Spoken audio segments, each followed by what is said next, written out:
presbytère, de salles de la paroisse, mais une salle de spectacle, des terrains de sport, un lieu pour les jeunes, etc. Il a une vision du catholicisme social. Et il fait tout ce qu'il peut avec une caisse vide et réussit à construire une église.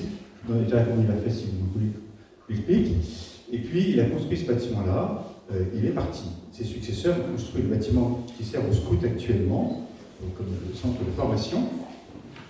Et moi j'ai été nommé ici en 2014, et le maire de l'époque me dit, il n'y a plus beaucoup d'activités autour de la Sainte Famille, c'est un peu le désert, s'il vous plaît, faites des choses, c'est un lieu très vivant dans les années 80.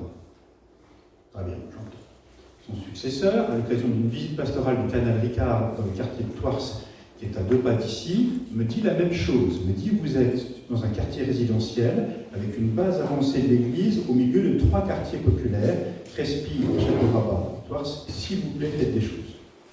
À la même période, des conseillers conjugaux, médiateurs familiaux, psychologues, formateurs en formation affective et sexuelle, et de voir et me disent, ben voilà, est-ce que vous n'avez pas des locaux? De fil en aiguille, l'expérience de Lyon nous montre qu'une maison des familles serait intéressante. J'appelle Laurent, qui accompagnait la pastorale familiale de l'époque, et puis on réfléchit, bon, ça va très bien, etc. Et de fil en aiguille, ça paraît une espèce d'évidence qu'on a le lieu et les personnes, 22 intervenants, pour démarrer quelque chose. Et l'expérience de Lyon nous montre qu'une maison des familles n'est pertinente que si elle est dans un écosystème avec d'autres activités. Et 6 ans plus tard, suite à un don absolument providentiel, puisque, je crois que je peux le dire, Monseigneur Jam arrivant, il découvrait le projet, il dit mais c'est magnifique, ce serait intéressant, mais on n'a pas d'argent, les finances du diocèse ne permettent pas d'investir dans des travaux relativement onéreux. Et voilà, on lui dit, mais Monseigneur, ok, on le fait, ça ne coûte rien au diocèse si la providence de Dieu le permet. Et dans les 2 mois qui suivent, on a une donatrice qui me donne un appartement à 100 mètres d'ici, d'une valeur de 200 000 €. Elle ne savait rien du projet. Il se trouve que Monseigneur Jean avait ordonné diacre son mari quelques années avant dans le diocèse de Nantes.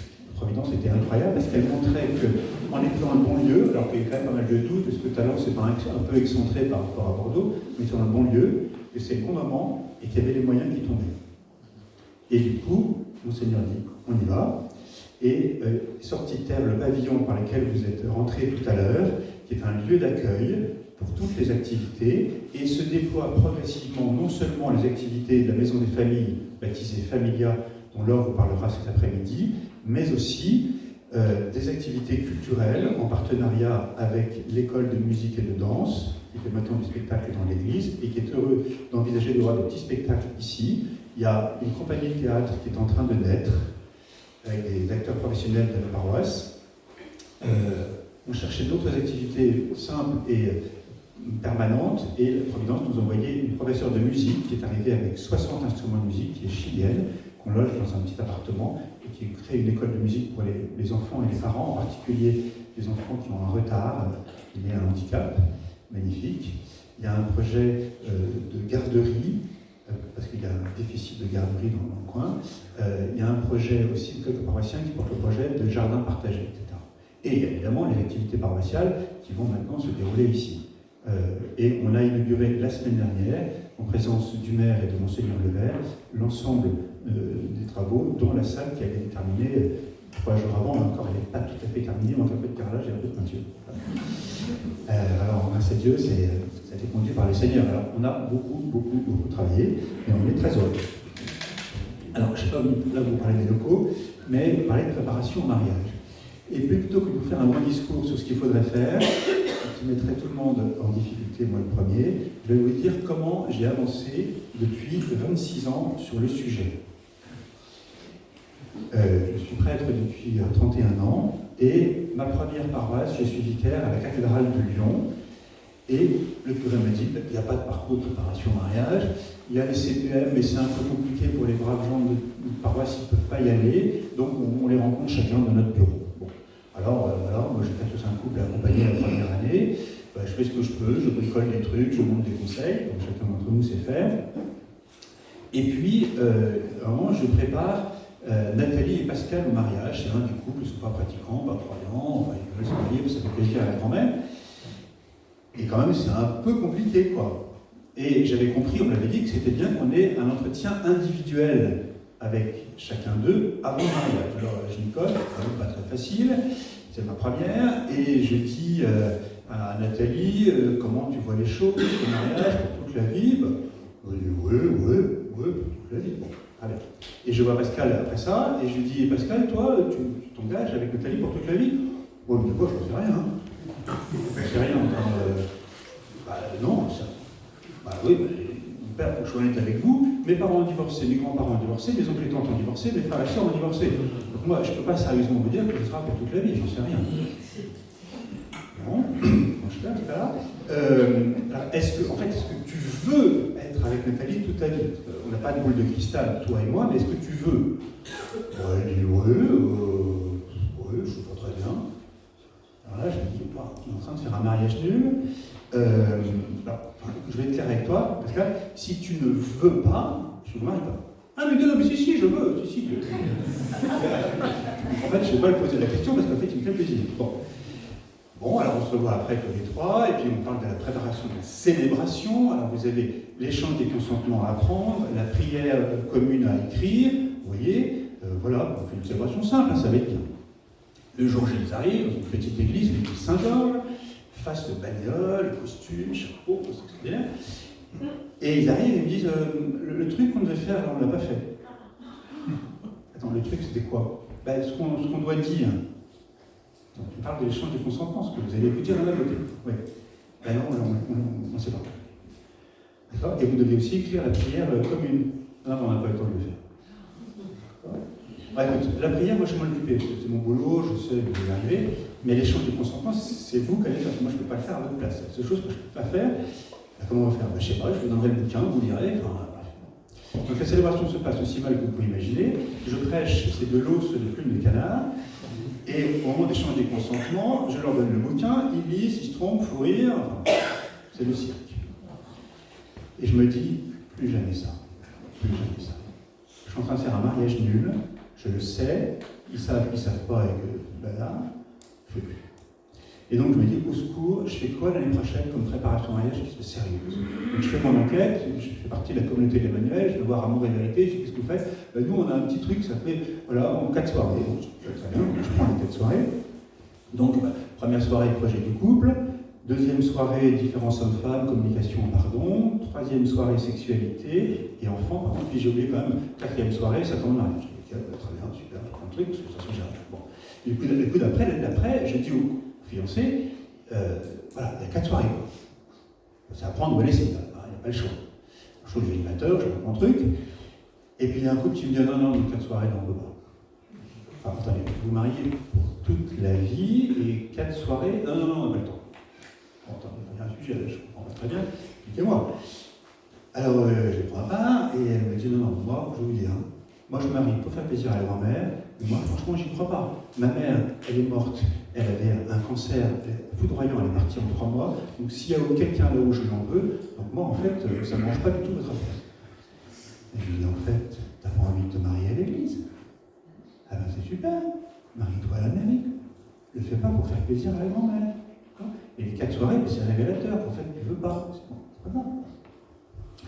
Et donc on avance, et puis en fait, je finis par être un peu exigeant en disant si vous n'êtes pas prêts pour Côte Soirée, c'est parce que vous n'êtes pas prêts pour être ensemble de nombreuses soirées. Vous voyez, comme ça va faire beaucoup, pendant 50 ans. Et puis en fait, on ne va pas préparer la cérémonie, parce que la cérémonie c'est intéressant, hein, ce sera bien, je vous promets, magnifique. Mais on va préparer votre vie de couple pour 50 ans. Vous voyez, on prépare 50 ans de mariage. Voilà. Et puis, je me rends compte que des petits groupes, ça serait bien, l'animateur, des petits groupes, tout ça, bon. Et puis, il y a un sujet dont ils n'ont jamais parlé entre eux, ils pratiquent, mais ils ne parlent jamais, c'est la sexualité. C'est un sujet tabou. Et en fait, on se rend compte, en grattant un peu, qu'il y a quand même pas mal de blessures, et une des filles qui fait un parcours plus tard me dit, mère, est-ce que vous ne pourriez pas parler un peu de pornographie et de ce que, enfin, les femmes, elles n'aiment pas trop, vous voyez, la sodomie, tout ça, parce que ça me rendrait service que vous en parliez. Super. Donc voilà, on va faire un truc, les groupes de partage, là on mettra les hommes d'un côté, les femmes de l'autre, d'accord? Ça va?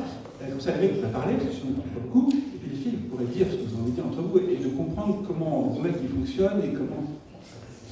Très bien. Et puis, en fait, je continue à être assez mal en me disant, mais on fait plein de mariages qui sont invalides. Et d'ailleurs, à mon actif, pardon Seigneur, j'ai eu des mariages que j'ai préparés, et puis 6 ans après, le juge m'appelle et me dit, c'est vous qui avez marié Schtroumpf et Schtroumpfette. Vous savez qu'il y a une demande de recours en nullité pour leur mariage. Non, je ne savais pas. Est-ce qu'on peut vous rencontrer? Oui, bien sûr. Et puis là, le juge m'explique les motifs de nullité que je n'avais pas vus. Bon, j'ai été berné par des gens qui m'ont répondu oui à tout, et en fait, donc je ne suis quand même pas très fier. Et je me dis, bon, il faut vraiment qu'on considère que c'est un temps de discernement, parce que si tout est dans les rails, ils ont tout, ils ont mis les cartons, le faire-part, tout le monde est là, le traiteur, l'église, le curé, en fait, on n'a plus de liberté, tout est déjà bloqué. J'ai un confrère qui dit, écoutez, quand j'accueille les fiancés, je leur dis très clairement, le premier jour, que je leur interdis d'envoyer les faire-part tant qu'on n'a pas bouclé le discernement. Quand Monseigneur Jam appelle un séminariste à l'ordination, il le prie gentiment de éventuellement donner la date à ses amis, une possible ordination, mais surtout, ils n'envoient pas le faire-part. Et nous, on dit, si, vous n'envoyez pas le faire-part avant qu'on ait validé le fait que vous voulez bien vous marier à l'église. En fait, vous ne voulez pas vraiment. Voilà. Et puis, dans les mêmes années, après avoir célébré un mariage, je trouve sympathique, je croise la maman de la mariée, un an ou deux après. Elle me dit, vous avez su pour ma fille? J'ai su quoi? En fait, elle était enceinte. Ah non, je ne savais pas. Et puis, elle n'a pas pu le garder, quoi. Vous comprenez? Pourquoi elle ne peut le garder? Parce que l'échographie, enfin, vous comprenez, quoi. C'est très difficile, mais je me dis, crotte, on n'a jamais parlé des questions bioéthiques. Et donc, échographie, synthèse, on lui dit qu'il y a un bébé trisomique, en fait, on ne sait jamais complètement la certitude. Et hop, le médecin lui dit, madame ne peut pas le garder. Hop, 3 jours après, c'est fini, ils n'ont pas le temps de réfléchir, et ils n'ont jamais réfléchi à nous. Il y a là un trou dans la raquette. Voilà, et puis sur le sacrement de mariage, il se trouve qu'on m'avait donné une carte postale d'une icône où on voyait Jésus qui tirait Adam et Ève des enfers, et une femme divorcée, remariée, nous avait dit, vous savez, cette icône de Jésus qui tire Adam et Ève des enfers, c'est une icône du salut, évidemment, mais c'est aussi une icône du mariage. Parce que Jésus tient l'homme et la femme, les fait sortir des tombeaux et les fait passer des ténèbres à la lumière. La partie haute de l'icône, c'est la lumière, la partie basse, c'est les ténèbres. Et regardez bien, en faisant abstraction des personnages à gauche à droite, Jésus tient l'homme et la femme par la main. C'est une icône du sacrement de mariage. Le divorcé à marié qui avait compris un certain nombre de choses sur l'indissolubilité sacramentelle et le lien. Et du coup, je cherche un original de cette carte postale-là, parce que j'avais fait une photocopie couleur assez médiocre, et la Providence a fait que, passant à Jérusalem en 1995, je tombe sur une simple icône chez Bénédictine des Oliviers, qui avait une seule icône à vendre dans son bureau, c'était celle-là. À un prix qui était tout à fait inabordable pour mes petites finances, la Providence a fait que j'ai pu l'acheter, et qu'elle trouve dans mon bureau, et qu'elle sert maintenant pour parler du sacrement du mariage. Voilà, premier acte, on est plutôt à la période violette, vous voyez, où on n'est pas très content. Ensuite, la période bleue, j'étais curé de paroisse en centre-ville de Lyon, une église Saint-Lizier, on avait 30 couples par an, plutôt des couples plus cathos qu'avant, et là on se dit, on va faire 4 soirées, on va rajouter un week-end, parce que comme une soirée, ce sera un mariage, franchement c'est beaucoup trop court, il faut un week-end complet, vous voyez, on sait le plan du salut en une demi-heure, franchement c'est pas beaucoup, et donc on va inventer un week-end autour du plan du salut, et puis quand même pour qu'ils puissent être en contact avec la paroisse, on va rajouter un dimanche en paroisse, pour qu'ils viennent à la messe, c'est la première à la messe une fois dans leur vie, bon, et puis qu'on les croise. Et puis là, on leur dit, écoutez, là c'est pareil, c'est le minimum vital. Combien d'heures pour passer le permis de conduire? J'ai pris un petit couple, lui il est pompier, il n'est pas croyant, il n'est pas baptisé, il dit, moi, tout ce tarif-là, ça me paraît beaucoup quand même, hein, pour une cérémonie. Bon. Je dis, attends, écoutez, combien d'heures l'école de conduite, là, l'auto-école vous demande pour avant de passer le permis de conduire? Minimum 20 heures. Bon. Et tu sais sais que conduire un couple, c'est plus compliqué qu'une voiture. Donc, en fait, on a ce tarif-là. Et c'est à prendre ou à laisser, sinon vous m'arrêtez. Alors, le gars, il vient. Et puis, bon, quand même, il vient un peu reculant, quoi. Et puis, comme il n'est pas catho, sa copine, qui est très pratiquante, elle dit, le week-end, ça va être un peu chaud, hein. Bon, et puis en plus, pendant le week-end, il y a un petit temps de louange le dimanche matin, elle se dit, là, ça va être compliqué. Bon, la messe est venue pendant le week-end, etc. Et puis, à la fin du week-end, voilà, on se part, et dans les jours qui suivent, je les revois. Je dis, alors Serge, alors, comment t'as vécu le week-end? Elle dit, moi, je veux dire, hein. Le week-end, il a commencé le samedi après-midi pour le dimanche matin. En fait, il y avait plein de choses que moi j'ai découvertes, et j'ai pas tout à fait tout compris. Donc moi, je pense que le week-end, il est trop court, vous voyez, parce qu'on va commencer le samedi matin. De toute façon, le week-end, il est mangé. Donc, tant qu'à faire, prenez votre temps et commencez le samedi matin, vous voyez. Et puis moi, quand je rentre dans les églises, souvent, je trouve que les églises, elles sont tristes, les gens ne sont pas très heureux. Là, j'ai eu une prière très joyeuse le dimanche matin, ça m'a fait plaisir. Et alors, j'en ai parlé avec mes collègues au travail, et je leur ai dit, tiens, vous avez fait quoi comme préparation mariage? Ils m'ont dit 2 soirées, 3 soirées, un samedi après-midi. Et moi, je leur ai dit, en fait, nous, on avait 4 soirées, un week-end et un dimanche. Alors, c'était vachement bien, quoi. Donc, c'est lui qui n'était pas catho, qui avait convaincu de faire des programmes un peu de. Et on met en place de façon très structurée des groupes de partage. C'est-à-dire qu'en fait, l'enseignement se fait avec des tables maintenant où il y a un couple animateur, 4 couples qui se préparent au mariage, et puis il y a des temps d'échange à chaque fois après. Et alors on s'est dit, tiens, quel profil pour les couples accompagnateurs? Eh bien, il faut des gens qui ont déjà un peu d'expérience, pas très jeunes, moins de 5 ans, 10 ans, c'est bien, puis il peut y avoir toute la gamme, il peut y avoir des gens qui ont 5 ans de mariage, des gens qui ont 30 ans, ça fait un peu de variété dans les intervenants après, parce qu'ils vont intervenir aussi dans tout le monde. Pas des couples parfaits, hein, parce que j'ai un couple qui vient me voir et qui me dit, nous, vous savez, c'est tout compliqué notre histoire, on s'est séparés à un moment, et je dis, maintenant, vous êtes remis ensemble? Bah oui, vous savez pourquoi? Bah oui, je vous prends. Parce que vous savez pourquoi vous êtes ensemble, et vous savez comment vous avez traversé la crise, donc ça m'intéresse. Par contre, vous avez votre unité, vous n'êtes pas dans la dispute permanente. Ça ne marche pas pour être témoin de l'amour. Voilà. Et puis on se dit, tiens, en fait, ce qui serait bien, c'est qu'entre les rencontres, ils aient des questions à travailler en couple, vous voyez, qui rebondissent sur la séance d'avant ou qui préparent la séance d'après. Voilà. Et puis on se dit, mais finalement, il faut aussi des rencontres individuelles, mais on va en faire 2 avec le prêtre. C'est-à-dire une au tout début, premier jour. Or, maintenant, je leur file un questionnaire. Pourquoi voulez-vous vous marier vous? Et pourquoi voulez-vous vous marier à l'église? C'est un quiz, donc c'est pas des questions ouvertes comme ça qui les mettraient en mode panique. Ils cochent des cases, et puis ils cochent la case pour leur colonne, moi, monsieur, mademoiselle, mais moi, mademoiselle, et puis elle imagine ce que monsieur est en train de mettre dans la case d'à côté. Là, on compare leur truc, c'est un jeu de gens, bon, on pourra vous le donner si vous voulez. Et je les prends tout de suite. Disant, allez, Eva, tu viens, tu vas montrer ton papier, puis on en parle. L'enfant, voilà, c'est quoi le mariage pour toi? Toute la vie, souvent, sa petite c'est un peu. Bon. Et puis le mariage à l'église, t'es croyant, pas croyant. Et donc, en vérité, tout de suite, t'es pas croyant, c'est pas un problème, je suis marié. Mais une première rencontre. Et puis, on met en place aussi une deuxième rencontre à la fin du parcours. Qu'est-ce que tu as découvert, toi, pendant le parcours? Qu'est-ce que ça fait bouger pour toi et en vous? Et là, on se rend compte que on met en place un week-end, donc sur le plan du salut. Le week-end, premier acte, le projet de Dieu et votre projet. C'est quoi votre projet? De quoi vous rêvez? Allez, on fait un petit jeu.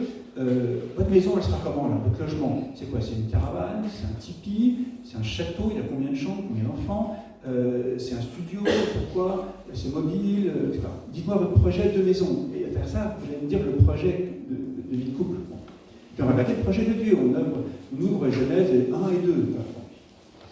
Et voilà, beaucoup de choses intéressantes. C'est le paradis, évidemment. Et puis, deuxième acte, là, c'est pas le paradis du tout. On sort les statistiques de divorce, de séparation, de difficultés de couple. Et puis, on va voir un peu, dans le fond, pourquoi est-ce que les couples que vous connaissez se sont séparés? Pour quelle raison? Il y a des hypothèses. Et puis, on dit maintenant, vous savez, le fond du fond du fond. Ça s'appelle le péché. Bon, alors. On prend les 7 péchés capitaux, 1, 2, 3, 4, 5, 6, 7, toc, vous prenez cela, toc, toc, vous y réfléchissez, quelle est l'incidence du péché capital ou du refus de pardonner, on en a rajouté 3 autres, bon, qui a un impact sur la vie de couple. Et c'est vous qui allez faire l'enseignement. D'accord? Alors ceux qui ont le numéro 1 sur l'orgueil, là, expliquez-moi la conséquence de l'orgueil sur la vie du couple. D'accord ? Ceux qui ont le numéro 2 sur la jalousie, on y va. Et ceux qui font l'enseignement en montrant comment le péché altère la communion dans le couple. Voilà. Et puis on a un couple qui dit comment il s'est réconcilié après une tentation forte d'infidélité. Et le deuxième acte. Troisième acte, on passe à la chapelle. Et là, on a la soirée extraordinaire, des témoignages, des couples accompagnateurs qui disent dans notre vie, voilà l'expérience qu'on a faite du Christ Sauveur. Une vie du couple, une vie professionnelle avec nos enfants. Voilà, une annonce charismatique. Petite prédication, l'icône étant grand, on dit maintenant, si vous voulez, venez confier votre amour à Jésus, vous pouvez mettre une bougie, ou devant l'icône de la Sainte Famille. Vous pouvez aller demander à un couple accompagnateur de prier pour vous. Vous pouvez aller voir après pour parler avec lui ou recevoir le pardon des péchés. Et comme l'après-midi, on a réfléchi sur les conséquences du péché, ça a éveillé sur deux choses. Et la soirée, j'allais dire mythique, beaucoup sont retournés. Je me souviens d'une soirée où il y a Camille et Marie Liloy. Marie Liloy est une fille de la paroisse, catho, engagée, ses parents très engagés aussi. Et son Camille, lui, il ne prend rien. Mais il a une bonne volonté, il est là. Et puis, elle se dit, je vais épouser quelqu'un qui n'ira pas à la messe avec moi pendant les 25 ans qui viennent. Quoi. Enfin, ça va être un peu compliqué. Quoi. Même pour Noël, il n'est pas sûr. Il a une bonne volonté, il fait un peu un effort pour Noël. Quoi. Et donc, il est là à la veillée, il écoute tout, il est sympa. Hein. Et puis, je commente l'icône, et je dis, vous avez compris ce qui va se passer, c'est que Jésus va vous unir. Allez, Marie-Belle vient.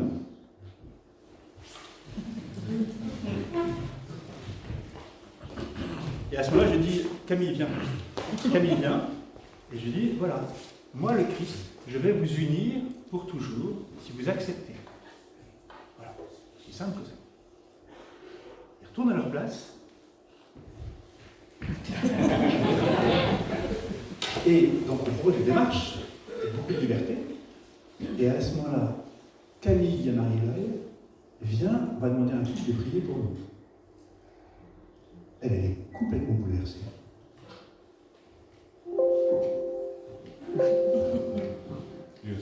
Elle est complètement bouleversée. Elle se prend dans la main. Elle arrive devant un couple qui ne sait pas très bien quoi faire avec eux, qui dit un je vous salue Marie, un deuxième je vous salue Marie, un troisième je vous salue Marie, et peut-être un quatrième je vous salue Marie, je ne sais pas. Voilà. Et Camille, il est transformé. Ils sortent de là, et lui, mais c'est incroyable ce qu'on a vu. Et d'autres aussi, d'autres qui ont mis une bougie devant la Sainte Famille, qui m'ont dit oh, c'est vrai, c'est incroyable ce qu'on a vu. Ce que vous avez fait. On a mis une bougie pour confier notre amour devant l'image de Marie, Joseph et Jésus. Il y a une paix en moi, c'est incroyable. Et le Camille en question, il habitait à Libourne, elle était à Toulouse, et dans la semaine qui a suivi, c'était la semaine sainte, il était tout seul à tous les offices de la semaine sainte à Libourne. Et il a vécu l'effusion du Saint-Esprit. Voilà. Donc le week-end est déterminant, et on voit bien que ceux qui ne viendraient pas au week-end pour une bonne ou une mauvaise raison, en fait, passent à côté de l'essentiel. Et donc il faut mettre de l'énergie pour les motiver et leur mettre une carotte. Alors, montrer une carotte, c'est de leur dire, eh ben, la célébration auquel vous tenez, parce que vous êtes venu pour une cérémonie, bon. Et bien, la célébration, on va la préparer pendant le week-end. Donc vous venez, c'est bon. Et on le met à la fin du week-end. Pas comme ça. On met une carotte. Voilà, ça c'est mon expérience qui m'a profondément marqué, j'ai vu des conversions. Et puis, la période suivante, je suis envoyé en banlieue populaire de Lyon, à cheval sur Lyon et Vénissieux, j'y reste 3 ans. Et là, je réalise un truc. Déjà, à partir de l'expérience précédente, j'avais croisé un couple qui avait été sur un week-end un peu équivalent au nôtre avec des frères de Saint-Jean, qui me dit oh, il y a un frère de Saint-Jean qui nous a expliqué Genèse 1, Genèse 2, Genèse 3, c'était magnifique, incroyable. T'as retenu quoi? Je ne sais plus, il faut que je reprenne mes notes, mais vraiment c'était très très beau. T'as retenu quoi? Je ne sais plus. Et je me suis dit, je pense que chez nous c'est pareil. On leur fait des enseignements de 3 quarts d'heure. On essaie de mettre un peu de théorie, un peu de pratique, des exemples, etc. Un peu de pédagogie quand même. Mais qu'est-ce qu'ils retiennent? Peut-être rien. Peut-être qu'on se fait l'illusion de croire que parce qu'on le dit, c'est entendu. Et si ce n'est pas mis en pratique, ça ne sert à rien. Ça nous fait plaisir, ça leur fait plaisir, mais ça ne change pas leur vie. La formation doit être transformante. Une formation doit transformer, sinon ça ne sert à rien. Et puis quand j'arrive en banlieue, je me dis, le balayeur de la rue, là, il va avoir mal aux fesses au bout d'un quart d'heure. Je ne peux pas les faire seulement 3 quarts d'heure, ça ne marchera pas. Donc il faut qu'on invente une méthode très interactive. Allez, on fait des jeux. Alors, par exemple, pour expliquer qu'il y a un enjeu sur la confiance en l'autre et l'attention à l'autre. Allez, on fait un jeu. Alors, mettez par couple, 2 par 2. Alors, monsieur bande les yeux avec un foulard de mademoiselle et lui dit « Chérie, parce que je t'aime, je vais veiller sur toi. » Et la fiancée lui répond « Chérie, parce que je t'aime, j'ai confiance en toi. » Et alors, messieurs, vous allez amener mesdemoiselles à l'extérieur, il y a des arbres, il y a des chemins escarpés, des escaliers, des machins, des trucs. Vous allez avoir par la main, ensuite par la voix, et à la fin, vous le faites courir l'autre. D'accord? Et il y a des filles qui se retrouvent sur des petits murets à 1 mètre de haut, en équilibre et tout, et le gars dit t'arrêtes pas, je suis là, tout à l'heure. Et puis le gars il s'amuse, puis après on dit ah, attends, change. Bon. Le gars il rigole moins. Et une fois qu'on a fait l'exercice, 2 fois 7 minutes, on s'arrête, on se regroupe. Alors qu'est-ce que vous avez ressenti? Ah, ben alors le gars il dit ah, moi j'ai ressenti un truc, hein. J'ai eu la trouille. Et puis ensuite, quand je l'ai accompagné, là j'ai eu peur aussi. Quoi. Et surtout, en fait, ça me rappelle un truc. Quand je lui ai confié les clés de ma voiture la première fois, j'étais sûr qu'elle allait la planter. Il fallait que je fasse confiance. Hein. Pareil, quand je lui ai prêté mon ordinateur, hein. C'est difficile à se faire confiance. Ah, bon. Mais par contre, je faisais vachement attention pour qu'elle ne se soit pas les chevilles avec ses petits souliers dans les chemins escarpés. Donc, ça va. Et donc, en fait, l'amour, vous avez compris, repose sur 2 choses très simples. L'attention à l'autre et la confiance. Ça va? Ah bah oui, ça va, vous pouvez, c'est clair, on l'a vécu. On a fait une expérience très simple qui induit une relecture de leur expérience de vie avec un jeu. Et donc on se dit, en fait, chaque séquence, sur chaque thématique, il doit y avoir dans un autre, un temps de questionnement, seul, en couple, en groupe, un temps de témoignage, l'enseignement de quelques principes. Par exemple, le premier principe qu'on balance, dans la première journée, c'est aimer, ça s'apprend. Vous pensez qu'on est amoureux ou pas? Non. Aimer, ça s'apprend. Donc, quelques principes qu'on explique avec un témoignage. Voilà. Et puis, un temps d'échange en couple, parce qu'on a découvert un truc assez étonnant, et de plus en plus. Il y a 2 ans, il y a des couples qui sont venus nous voir après la première journée, on dit ah, c'était bien, hein, mais il y a un truc qui manque vraiment, c'est qu'on ait un temps tous les deux. Tous les deux, toute la semaine, on vit ensemble. Ah non, on n'a pas de temps. Hein. On n'a pas de temps parce que le boulot, tout ça, les mails, Facebook, machin, tout ça, donc on n'a pas de temps. Donc merci de nous donner du temps pendant la journée. Sinon on n'y arrive pas. Ils sont complètement mangés par Internet. Bon, et donc un temps d'échange en couple, et puis un exercice d'appropriation. Parce qu'avoir dit quelque chose ne suffit pas pour que ça soit intégré. Jean-Paul disait qu'on apprend dans l'acte. Parce que je pose l'acte, que je me convertis et que j'ai vraiment appris. Pas uniquement une idée qui m'a traversé l'esprit. Ce que je découvre aussi, pour des gens simples, c'est que d'aller en week-end à l'extérieur, c'est hyper anxiogène. Alors on va loger où? Alors on sera ensemble ou pas? Parce qu'on ne peut pas être ensemble, hein, parce qu'on a une seule brosse à dents et un seul tube dentifrice. En fait, ça veut dire que tu as un gros nounours et que tu ne peux pas imaginer de passer une nuit sans avoir ta chérie dans tes bras, parce que sinon tu es perdu. Okay. Alors, je vous le dis tout de suite, mesdames et messieurs, il n'y a pas de problème. Vous serez dans des chambres de couple. Ceux qui ne veulent pas, parce qu'ils veulent fiancer, on s'arrangera, on mettra 2 filles ensemble et 2 garçons ensemble, on marchera, mais ne vous inquiétez pas. Et ça va être super. Il faut qu'on vende le week-end un peu plus, parce que là, c'est compliqué. Alors, ensuite, sur le 4e acte, je pense, je suis arrivé au Sacré-Cœur en 2013 et à Talence en 2014, et c'est ma 10e année en diocèse. Et là, on s'est dit, en fait, il faut continuer à affiner, par exemple, sur la question de la liberté. La première question, le premier pilier pour la validité du mariage, est-ce que vous êtes libre? En fait, il faut qu'on réfléchisse avec eux. Parce que si tu es addict au sport, à la musique, à quoi que ce soit, ou à la pornographie, tu n'es pas libre. Donc c'est un vrai problème. Et donc on en parle de façon assez claire. La communication, très bien, le week-end en distanciel sur le sacrement de mariage, sexualité, l'accueil des enfants. Et là, du coup, on bascule, on parcourt toutes les questions de bioéthique et on a appris à en parler. Je vous en ai quelques clés tout à l'heure. Voilà. Et par exemple, on aborde la question de l'avortement thérapeutique et la stérilité derrière le PMA et le GPA. Et puis on terminait là-dessus. On termine le dimanche là-dessus, la 4e journée, qui dit c'est quand même pas très sympa. Bon. On s'est dit, il manque un truc. On n'a pas parlé du travail, de la belle famille, de l'argent et de l'équilibre de vie. Il nous manque une journée. Et tous les animateurs disent, évidemment, rajouter une journée. C'est quand même tout à fait insuffisant ce qu'on fait. Ok, super. Donc on rajoute une 5e journée. Voilà. Et ce qu'on a décidé ici, c'est que... pardon, ce que je voulais dire, c'est que quand je suis arrivé ici, j'ai commencé en soirée. Et on avait un taux d'absentéisme le vendredi soir relativement élevé. Du coup, oublié de venir, qui était déjà parti en week-end sur le bassin, qui était claqué, qui était à peine arrivé, que c'était terminé, enfin bon, ça ne marchait pas. Et à un moment, on s'est dit, on bascule le dimanche. Alors les couples accompagnateurs nous disent, non, on a des enfants. Et je dis, c'est pas le souci, on paye les babysitters. Et d'ailleurs, il y a aussi des couples fiancés qui ont, pas par mariage, qui ont des enfants, donc on s'occupe des enfants, on les prend en charge. Et puis, au lieu de faire que des soirées, on a, je pense, 5 ou 6 soirées, on les fait en journée, on a plus de temps, et le dimanche, ils sont frais comme des gardons, alors que le vendredi soir, ils sont épuisés par leur semaine.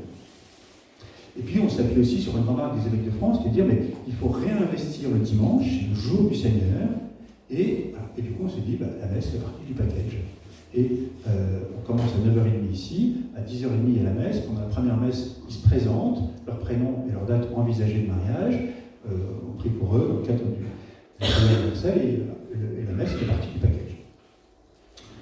Et alors on s'est rendu compte que donc, dans les attentes, il y avait des couples qui disaient, mais nous on a besoin de temps pour se poser, on a une vision claire du mariage, etc., de tout ça. Et on a fait une évaluation, on a des fiches d'évaluation, et sous les yeux, j'ai celle de 2021. On avait 25 couples, 20% de pratiquants, milieux sociaux assez mélangés, 3 non baptisés et 1 musulman. Analyse statistique des fiches d'évaluation. Parcours recommandé à 99%, disant il est porteur de promesses et devrait être obligatoire. C'est eux qui écrivent, pas moi.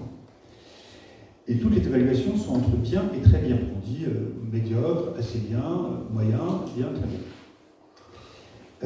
Ils disent que le parcours est complet, pédagogique, moderne, pas moralisateur.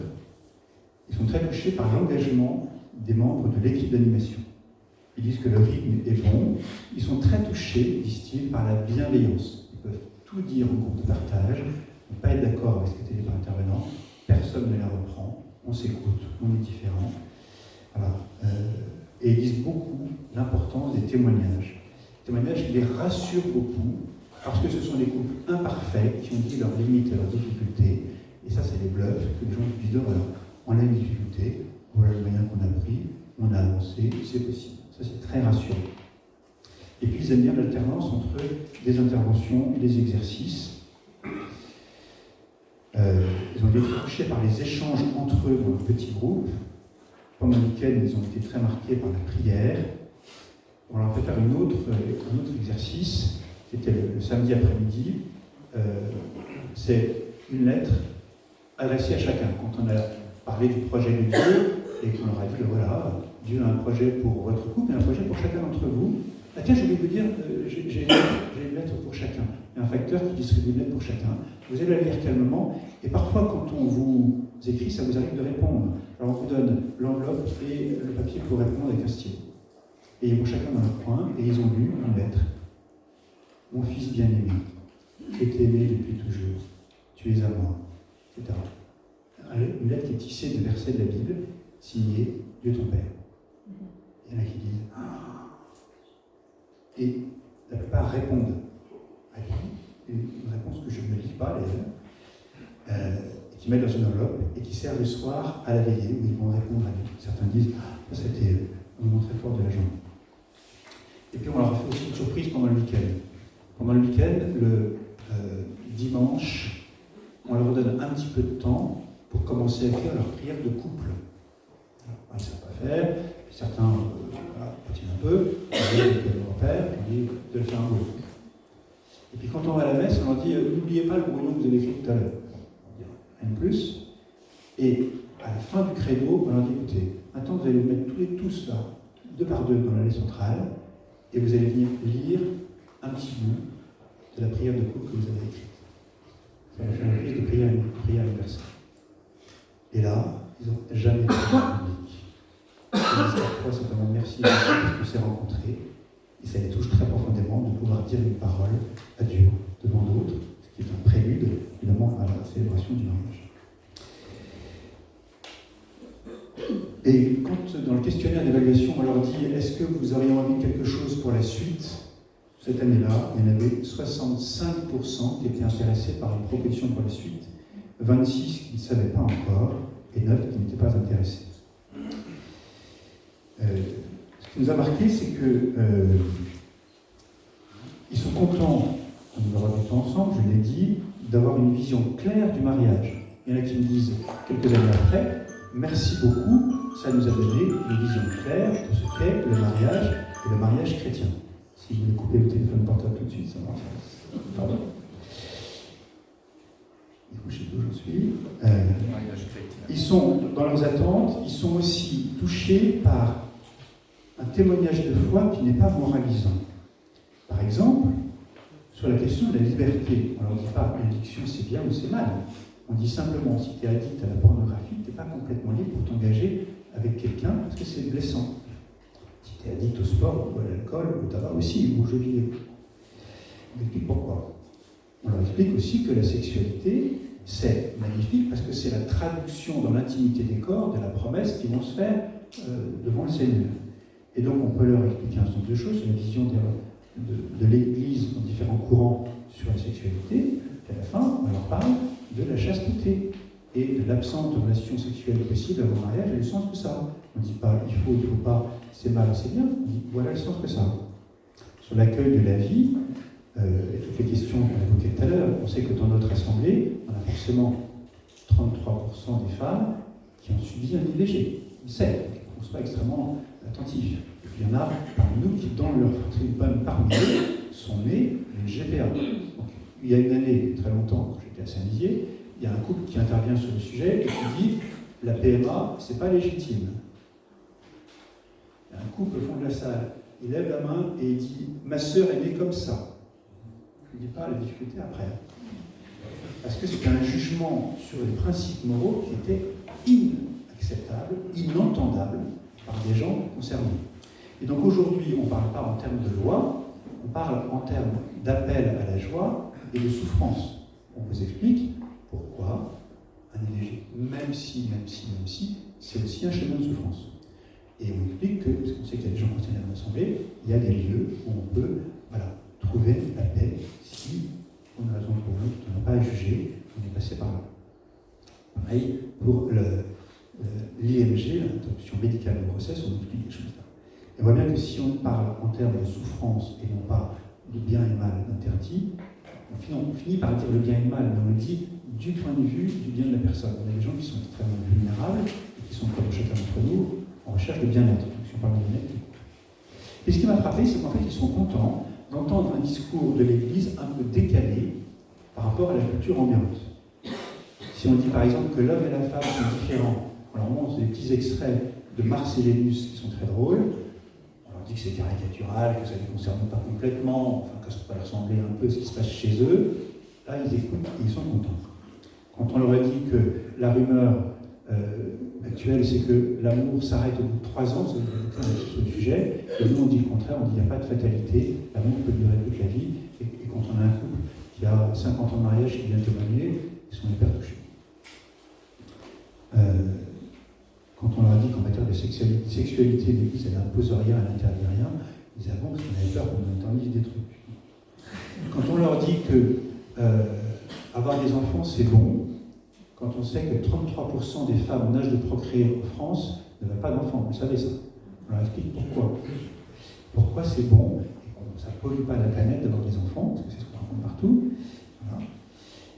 On les a aussi situés par rapport au travail. On leur dit qu'ils sont mariés, qu'ils ont promis fidélité à leur conjoint et pas à leur patron.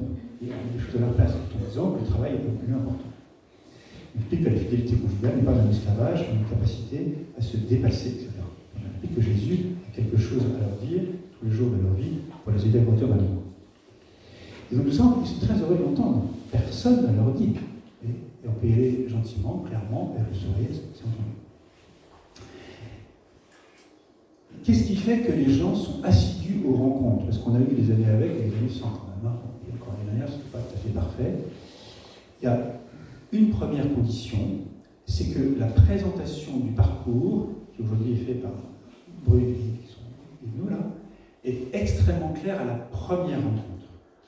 Il et Brune, qui sont responsables du coordinateur de parcours jusqu'à présent, rencontrent tous les couples, une demi-heure. Leur explique les choses, leur explique pourquoi il y a autant de rencontres, pourquoi on veut les accompagner sur la préparation d'un mariage toute la vie, et qu'ils prennent tout, et qu'ils prennent rien. Et que s'ils prennent rien, on ne les marie pas.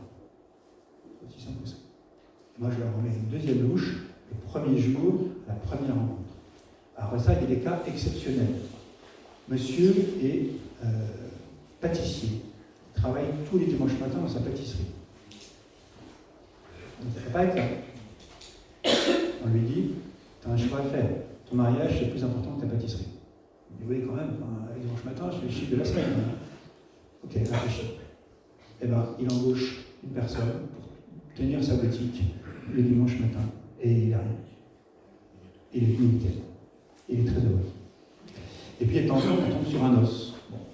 Mais l'os, il faut bien le discerner. Quand l'infirmière vous dit, moi, tu peux pas venir, hein, je bosse. Ta chachette remplacée? Ça remplacé? Tu en as parlé à tes collègues? Tu as prié pour ça? Cherche. Puis de temps en temps, il y a un os objectif. La première est amoureuse, il faut aller à l'enterrement. Au bout de la France, on ne sera pas le week-end. Bon. Là, on est intelligent. Une fois c'est arrivé, on avait un couple d'aveugles qui était candidat pour les JO paralympiques de foot. Je ne sais pas si ça existait pour les aveugles. Il y a un ballon qui fait du beau. Et ils disent, nous, non, on a un vrai dilemme, parce qu'on veut vraiment préparer le mariage sérieusement. Mais là, on joue notre carrière professionnelle avec les JO. Qu'est-ce qu'on fait? Et on est perdu. Et on discerne, on dit, ok, vous y allez aux JO. Et on demande à votre équipe de tout enregistrer et de vous refaire le week-end après chez vous. Et donc on faisait coup double, parce qu'on responsabilisait les autres couples de fiancés de leur groupe. Et c'est ce qui s'est passé. C'est magnifique. Et donc il faut qu'on soit un peu astucieux de temps en temps, et qu'on soit extrêmement clair sur le contenu. Est-ce que nous croyons que c'est nécessaire? Si oui, on le dit, et on dit, il n'y a pas de mariage low cost, le mariage c'est ça, c'est tellement beau, mais aussi tellement difficile, qu'on ne baissera pas le prix. La deuxième clé pour que ça marche, c'est qu'en fait, pour ceux qui ne mettent jamais les pieds dans l'église, c'est très anxiogène de dire, mais qu'est-ce qu'on va me dire, qu'est-ce qu'on va m'imposer à la première rencontre? Ça va être compliqué, je connais personne. Détends-toi, mon petit chéri, on va t'inviter, le couple accompagnateur, le couple animateur de ton groupe va t'inviter à boire le café avec les autres couples. Donc ils prennent le café dans les semaines qui précèdent la première rencontre entre eux. Du coup, ils arrivent à la première soirée, ils sont hyper détendus. Ils connaissent d'autres, ils connaissent leur couple accompagnateur, ils ont envie, ils sont détendus, ils sont racontés leur vie, tout ça. Et puis ils sont rencontrés d'autres couples. Donc ils arrivent détendus. Et sinon, c'est compliqué pour eux. Et puis, on met quand même beaucoup de convivialité, c'est-à-dire qu'on mange ensemble, à chaque fois, on s'est inspiré d'Alpha, et on mange ensemble, il y en a qui prépare un repas, enfin, on crée de communion. Voilà, ce qui paraît, après ça, c'est le contenu qui fait que ça percute, et que les gens disent, mais ça nous concerne, ce que vous faites, c'est très bien. Et puis, comme la suite du film, je sais combien de temps encore, parce que je peux pas parler pour 3-4 heures, mais je peux parler. Un quart d'heure.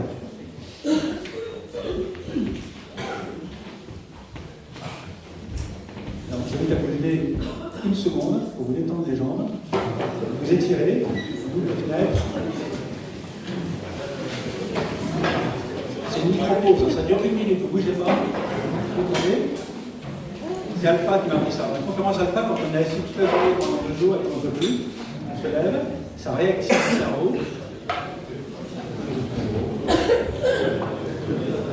Voilà, c'est bon, on peut s'asseoir. Alors.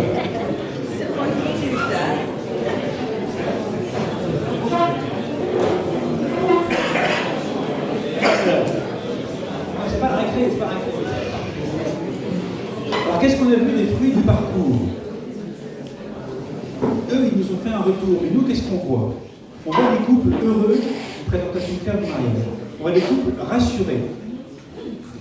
On voit des couples aussi qui ont fait une expérience réelle de la présence du Seigneur. Je parlais de Camille et Marie tout à l'heure. On voit des couples qui ont tissé des relations d'amitié entre eux, qui s'invitent à leur mariage respectif, qui se revoient après. On voit aussi des couples qui arrêtent la préparation et qui se séparent, qui ne se marient pas. Quasiment tous les 2 ans, il y a un couple qui dit nous on a réfléchi, finalement on se marie pas. Et parfois, c'est les plus cathos. Vous savez, c'est les scouts d'Europe, des cathos bien construits et tout. Je dis cela, c'est le couple de vedette de la promo, ça va être diffusé après. Et bien, à la sortie, ils se sont séparés. Parce qu'elle a compris qu'elle était sur des rails et qu'elle n'était pas libre. Magnifique. Si tout le monde se marie, c'est qu'on n'est pas sur un discernement. Vous voyez, il y aura un problème. Et puis, ce que j'ai vu aussi, c'est que la qualité des célébrations a nettement augmenté en parallèle de l'augmentation de la qualité des parcours. Pourtant, on pourrait dire que l'Assemblée, elle n'était pas au parcours. Hein. Ok, parce que papa et maman, les cousins et cousines qui viennent d'un peu d'ailleurs, c'est un peu compliqué, c'est la grande fête, quoi. On vient voir la robe de la mariée. Ouais, mais si les mariés qui sont davantage dedans, ils ont mis tout le monde au jus, explicitement ou implicitement, et bien les célébrations changent. Et puis on voit des gens qui reviennent. Là, on a démarré un groupe tandem, un groupe monté par les équipes Notre-Dame, pour des couples après le mariage. Voilà, c'est le fruit de l'année. Ça fait un moment qu'on rêve de faire la suite, on n'y arrivait pas bien, on fait une expérience là avec tandem. Et puis certains qui demandent la confirmation, le baptême des enfants, plus tard, etc. Quelles sont les conditions pour que ça marche, ce parcours? Eh bien, vous l'avez compris, c'est que nous soyons extrêmement exigeants avec eux parce que nous pensons qu'il y a un grand enjeu. Que nous prenions le temps aussi de former les accompagnateurs. On essaie en général d'avoir 3 soirées avec les couples accompagnateurs avant le début du parcours, sachant qu'il y a des accompagnateurs qui font le parcours 2 fois, 3 fois, 4 fois, 5 fois. Il va y avoir une médaille bientôt, le Seigneur va pas leur donner une médaille. 5 fois. Voilà. Il y a évidemment des conditions de succès, je l'évoquais tout à l'heure, c'est la qualité de l'accueil, l'étendue. Par exemple, maintenant, on a un couple qui est uniquement chargé des petits gâteaux, des tables, de la logistique, de la bonne ambiance, etc. Il fait que ça. Il a une salle table. Alors en fait, ça change tout. Si à la pause café, tu as un truc sympa à manger, tu es bien accueilli et que tu as un petit badge, que machin, ça participe. Les animateurs de table s'engagent puisqu'ils vont eux-mêmes animer aussi une journée pour tout le monde, des choses. La réussite du parcours est liée, je pense, aussi à la pédagogie interactive et puis à la vérité des enseignements qu'on puise dans le trésor de l'Église sur les grands sujets, liberté, communication, sexualité, enfants, etc. Alors, je conclus, si j'arrive. Finalement, les objectifs, c'est quoi? À partir de mon expérience, je vais vous dire, il y a 4 objectifs. Le premier objectif, c'est un temps de discernement, j'ai déjà dit, qui vérifie leur détermination à s'engager pour toute la vie, même s'ils disent on ne sait pas comment le faire, et leur détermination à s'engager dans le sacrement de mariage. On veut s'embarquer avec le Christ, même quand un des deux n'est pas baptisé, est-ce qu'au fond il veut ou est-ce qu'il ne veut pas? S'il ne veut pas, parce qu'il n'est pas l'église, c'est pas grave.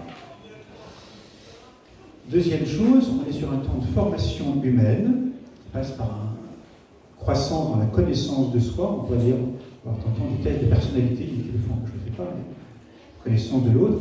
Ceux qui vivent ensemble, ils ne se connaissent pas très bien, hein. Il ne faut pas rêver, ils ne se connaissent pas très très bien.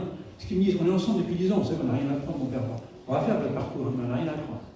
Et puis tous les exercices montrent qu'en fait, ils découvrent l'autre sur plein de sujets. Quand on fait les langages de l'amour, c'est pas ton langage de l'amour, je n'ai pas réalisé. Ah oui, peut-être que c'est important. Une juste compréhension de l'amour, parce qu'on est sur un rapport à l'amour bien-être. L'amour, c'est quand ça me fait plaisir. On est sur un amour, sur une vision extrêmement primaire de l'amour. L'amour éros, l'amour désir, mais l'amour don, ils le disent un peu évidemment, mais ils n'ont pas formulé. Ils ne sont pas au clair là-dessus. Il y a la construction de la relation. Qu'est-ce qui construit la relation? On va vous aider, donner des clés. Et puis il y a la construction du projet du couple. La relation, c'est une chose, mais le projet, c'est ce vers quoi on veut aller ensemble. On est sur un temps d'annonce charismatique. Et ma conviction, dans l'expérience, c'est la vôtre aussi, j'imagine, c'est qu'en fait, comme il y a de l'amour authentique chez eux, la plupart, on sait, on le voit, en fait, ils sont de plein pied avec l'amour de Dieu, sauf qu'ils ne le savent pas. Et si on leur donne de toucher du doigt l'amour de Dieu, en expliquant que ce n'est pas d'une autre nature chimique que leur amour à eux, même substance, entre guillemets, c'est l'amour. Et du coup, en fait, Dieu était là, mais on ne savait pas.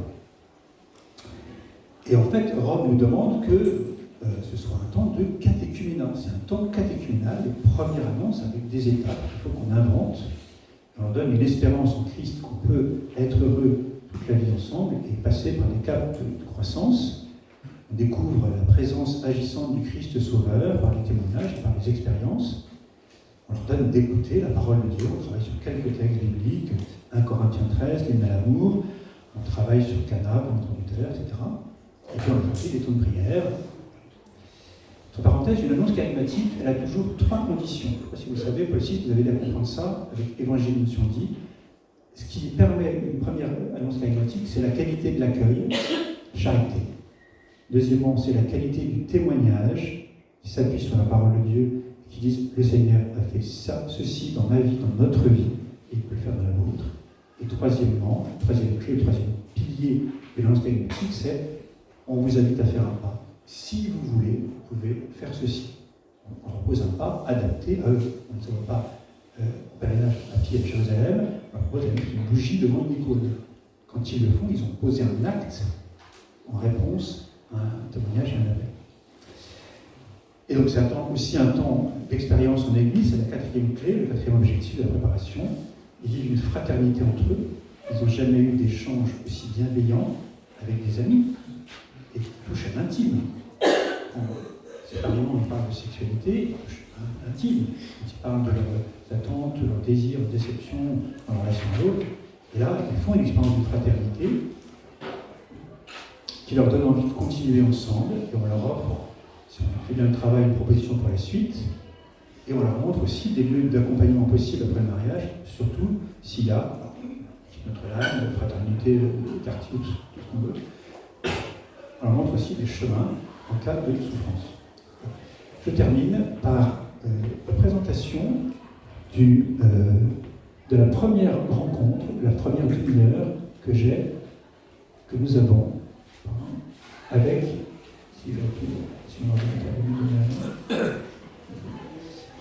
avec les Français, et donc il y aura une petite vidéo. Je vais vous dire rapidement, parce que ça va vite comprendre, comment fonctionne la première demi-heure. On va faire un jeu. À quoi doivent penser Arnaud et Ségolène quand ils préparent leur mariage? Allez, on fait un jeu par table, là, top, top, vous sortez tout. Donc ils vont sortir, se mettre d'accord avec les parents sur la date et sur le lieu, regarder la salle, trouver le traiteur, le menu, vérifier que les finances vont suivre, faire la liste des invités, trouver le code couleur pour les vêtements, c'est très important, la décoration, les faire-part, imprimer les faire-part, les envoyer, choisir la liste des cadeaux, commander la robe de la mariée, le costume du marié, acheter des alliances, prévoir évidemment le DJ pour la soirée, c'est super important, l'animation et la musique. Et bien, la bonne réponse, mesdames et messieurs, c'était construire un amour qui dure. Alors voilà, donc où est-ce que vous allez mettre votre énergie dans les mois qui viennent? Préparer la fête, préparer un amour qui dure. Une fête pour quelques heures qui va être très sympa, hein. Je vous souhaite qu'elle soit bien faite, hein.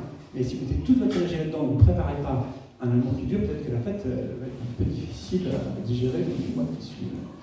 Alors vous avez une occasion, mesdames et messieurs, unique, intense, extraordinaire pour construire un amour durable. Durable, ça fait quelque chose. Pour toujours. Voilà. Et donc ça va être un temps pour vous poser à deux, écouter vos désirs, ceux de l'autre, se réjouir de ce que vous avez vécu, parce qu'on parle du fait qu'ils ont déjà une expérience, qu'on va la relire, on va regarder le chemin parcouru, les progrès qui sont faits, découvrir aussi un projet pour votre couple, et on va vous aider à vous accorder sur votre projet de couple, et pour que vous soyez transformés par l'amour. Et puis on va vous aider à vérifier votre décision de vous marier à l'Église. Voilà. Parce que qui est-ce qui va vérifier? D'abord c'est vous. Vraiment vous voulez. Et puis, moi aussi, un prêtre qui va vous accompagner, ce ne sera pas forcément moi, ça sera un prêtre qui va vous accompagner personnellement, parce que l'Église, vous savez, demande au prêtre de vérifier la détermination de la personne à s'engager dans un mariage, et le prêtre, il va signer un dossier pour quoi lui-même, il reconnaît que vous engagez. Donc c'est son boulot aussi, donc il y aura un examen pré-matrimonial, c'est pas très grand, mais ça va être super, donc, du coup il va vous aider à vérifier que vous êtes bien déterminé. Voilà, et donc l'objectif principal c'est l'amour, voilà, un temps de vérification, un temps de formation humaine, un temps de découverte de la foi chrétienne, voilà, parce que Jésus s'engage pour nous, très bon. Et le pape François, d'ailleurs, explique tout ça, que ça ne peut pas être uniquement 3 ou 4 conférences de paroisse, ça c'est pas une préparation, dit le pape, c'est une fausse préparation. Et donc la responsabilité revient sur le curé, c'est pas sérieux, sur l'évêque qui permettrait ces choses. La préparation doit être mûrie, il faut du temps, le pape l'a dit, etc. Bon. Pour moi, c'est le pape, bon, c'est l'évêque, donc c'est un débat, c'est l'église, parce qu'elle prend très au sérieux le mariage. Bon. Et alors, je vais vous donner, monsieur, 7 conseils pour bien rater le parcours. Alors, vous arrivez en retard, vous ne venez pas à chaque fois, vous dormez pendant les rencontres, vous jouez avec le téléphone portable, vous ne participez pas aux exercices proposés, vous considérez que franchement les autres n'ont rien à vous apprendre, et vous ne faites rien entre 2 rencontres. Et si c'est le cas, eh bien, si vous ratez le parcours, le prêtre, lui, ne prend pas la responsabilité de célébrer votre mariage. Okay. Par contre, si vous voulez le réussir, eh bien, vous arrivez à l'heure, vous venez à toutes les rencontres, vous écoutez avec bienveillance, vous éteignez votre téléphone portable dès le début de la rencontre. Ça, c'est pas un détail, vous participez évidemment aux exercices proposés, ça va être super, et vous allez attendre beaucoup des autres, et vous allez beaucoup recevoir des autres, et vous allez préparer la prochaine rencontre entre 2, et votre mariage c'est magnifique, parce que le mariage et l'église, c'est du samedi. Ça va? Alors vous êtes toujours là? Bon, alors on continue. Maintenant, est-ce que vous êtes prêts à faire ce parcours avec nous pour toutes ces rencontres? Ça va être magnifique, mais on a besoin que vous ayez confiance en nous. Vous savez, ce qu'on va faire avec vous, on ne l'a pas improvisé, c'est ce que l'Église nous donne. On a beaucoup travaillé avec plein de couples, des milliers de couples d'expérience derrière. Donc, est-ce que vous nous faites confiance? Si vous ne faites pas confiance, ça ne marche pas.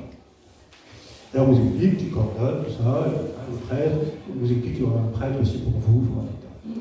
Et puis on laisse la parole à un couple qui a fait la préparation mariage, elle est devant. Il dit tout sourire, il dit tout ce qu'ils ont vécu. Ça cartonne. Et sauf que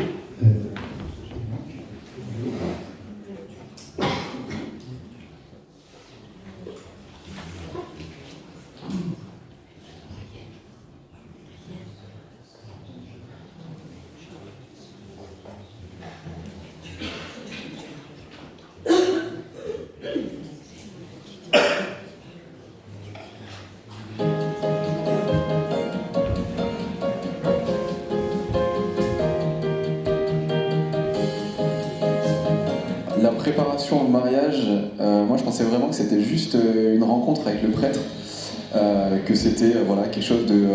une rencontre en face à face, et puis finalement quand j'ai appris que c'était une rencontre avec plusieurs couples à l'église, je me suis dit bon, dans quoi je m'embarque, et à quoi ça va ressembler, etc. J'avoue que j'étais assez frileux. C'est vrai qu'au début, quand on nous dit ça c'est 5 rencontres plus un week-end sur 2 jours, c'est une préparation très longue, ça prend énormément de temps, même moi qui suis croyante et pratiquante, je me suis dit, mais qu'est-ce qu'on va faire pendant toutes ces journées? Ça va être un peu lourd, ça va être un peu long.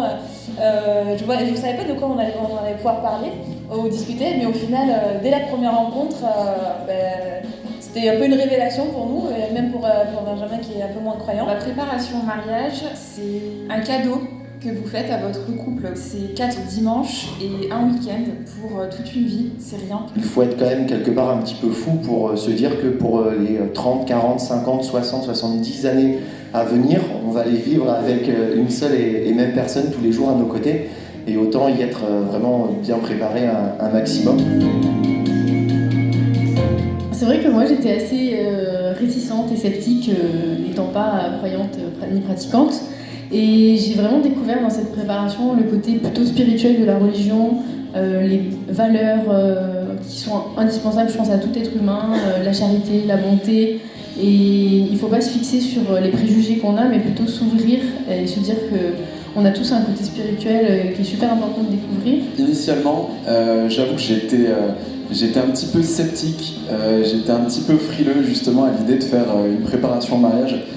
Et puis finalement, on a commencé la préparation et on a eu la chance de tomber sur un super groupe avec un super couple d'animateurs qui nous ont vraiment guidés, accompagnés. Donc moi je pourrais comprendre tout à fait les couples qui sont frileux là-dessus, qui ont un peu peur. Justement peur de se dire est-ce que le fait de faire cette préparation au mariage, on va pas me juger parce que je suis pas forcément croyant, je suis pas forcément pratiquant. Initialement c'est ce que j'aurais pu penser, et finalement après la préparation je me rends compte que à aucun moment j'ai senti du jugement de leur part par rapport à ça. Au contraire, ils m'ont vraiment je dirais accueilli, encadré vraiment de manière bienveillante. parce qu'au final, ce qui transpire, c'est avant tout des valeurs communes. Un moment de partage avec d'autres couples. Oui, des choses essentielles de la vie du couple qui vont être amenées à être abordées d'une manière toujours aussi sympathique. Vous allez voir, vous allez être très chéri, très bien encadré. Pendant la préparation, on parle pas que de religion, loin de là, mais de tous les aspects de la vie de couple qui sont très importants. Et ça nous permet vraiment de comprendre ce que c'est le mariage, pas seulement le jour J, mais surtout tout ce qu'il y a après, tout ce que ça implique et ce que c'est le sacrement du mariage. On a également beaucoup de témoignages de personnes qui se confient, parfois même à nous, et ça nous aide beaucoup à prendre du recul sur les sujets, savoir partager, à réussir à communiquer avec l'autre et avec les autres. Et c'est vraiment quelque chose de fondamental qui est mis en évidence dans ce parcours. On peut avoir des parcours totalement différents, être très proche de la foi ou assez éloigné. Et en fait, il n'y a aucun jugement, enfin, on dit ce qu'on a envie de dire et on partage ce qu'on a envie de partager et c'est toujours accueilli avec beaucoup de bienveillance. Je pense que ce qui est important d'expliquer aussi, c'est la nuance au niveau de la préparation au mariage. Dans, je pense, la majorité des esprits, le mariage, c'est seulement l'événement qui va se dérouler de manière laïque ou religieuse, donc le jour J. Sauf que la préparation au mariage, c'est pas la préparation à la célébration de l'événement. C'est vraiment la préparation à l'aventure qui est le mariage.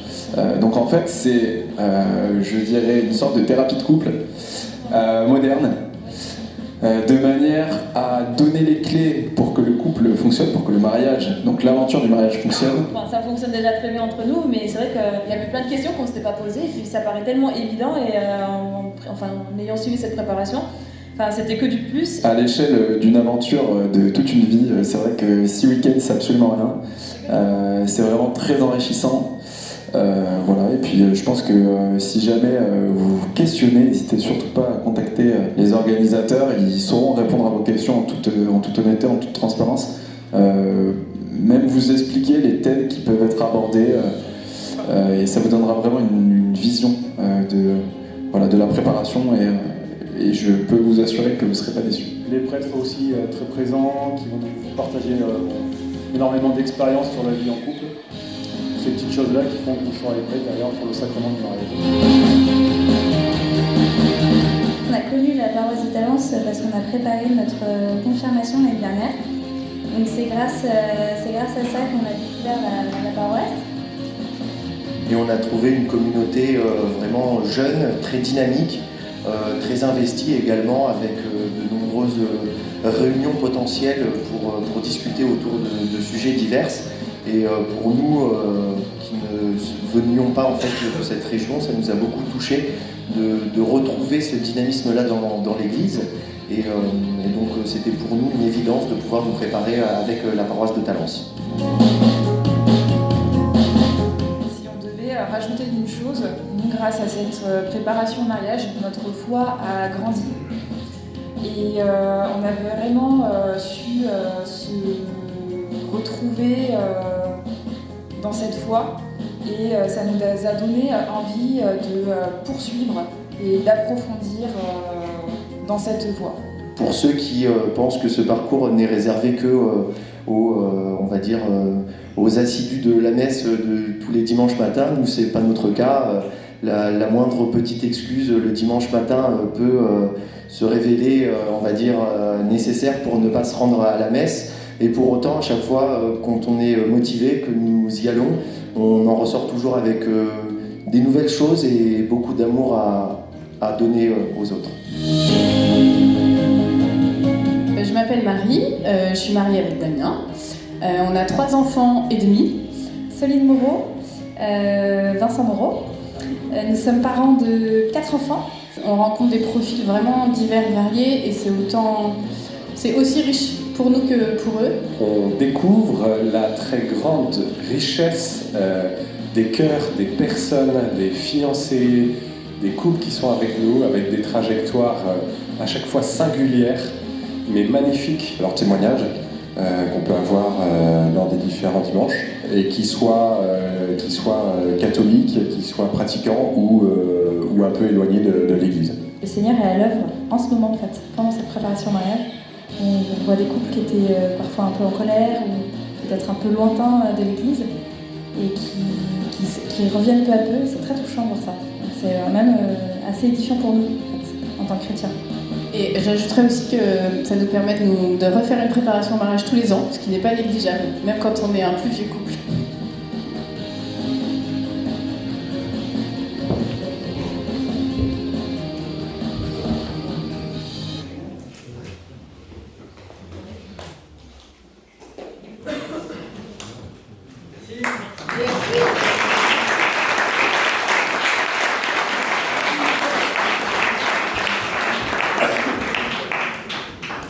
Voilà, merci Père-Éric pour cette présentation. On voit que votre parcours il a mûri au cours du temps et en fonction des lieux différents.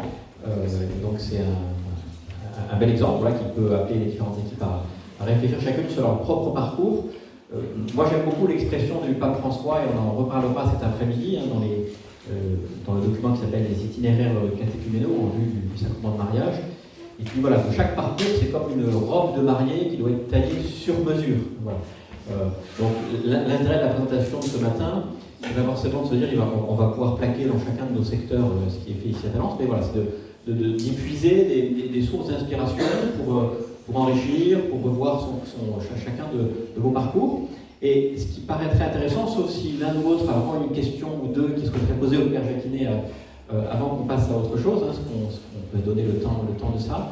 Ce qu'on vous proposerait volontiers, c'est de réfléchir en petits groupes, là jusqu'au temps de l'apéritif, donc pendant 15-20 minutes, vous mettez par 6 ou 8, pour échanger sur un point que le Père Jacquinet a abordé à plusieurs reprises, qui est la question de l'accueil. Voilà. Comment on accueille les fiancés, avec quel esprit on le fait, mais aussi très concrètement comment ça se passe, parce qu'on se rend compte, et là aussi on en dira quelques mots très brefs cet après-midi, c'est qu'en fonction des secteurs, les personnes qui accueillent les fiancés, c'est parfois la secrétaire, c'est parfois l'équipe de préparation mariage, c'est parfois le prêtre, et on sent bien que ce premier temps d'accueil, il est tout à fait important pour ensuite vraiment embarquer les fiancés dans la préparation.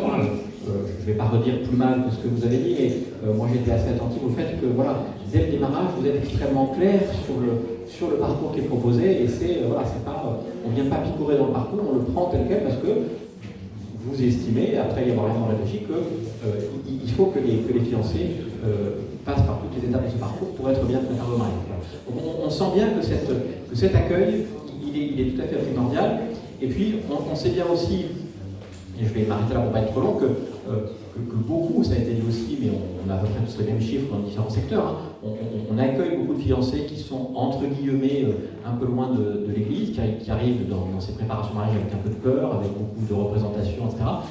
Et qu'il faut qu'on arrive à les rejoindre là où ils en sont.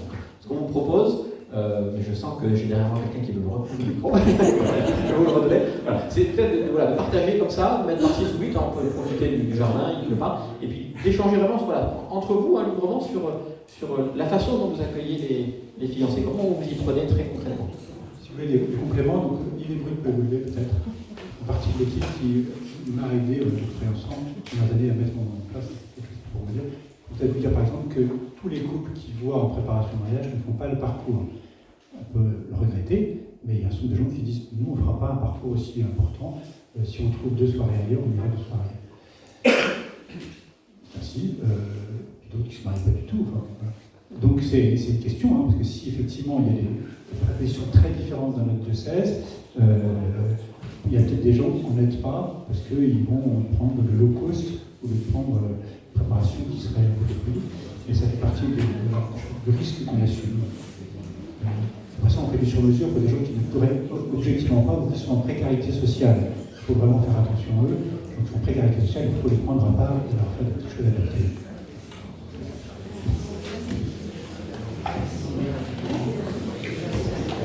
Voilà, donc voilà. Essayez de jouer le jeu d'interlocuteurs entre vous, comme je disais, à 6 ou 8 de secteurs différents. Et puis après, on se retrouvera donc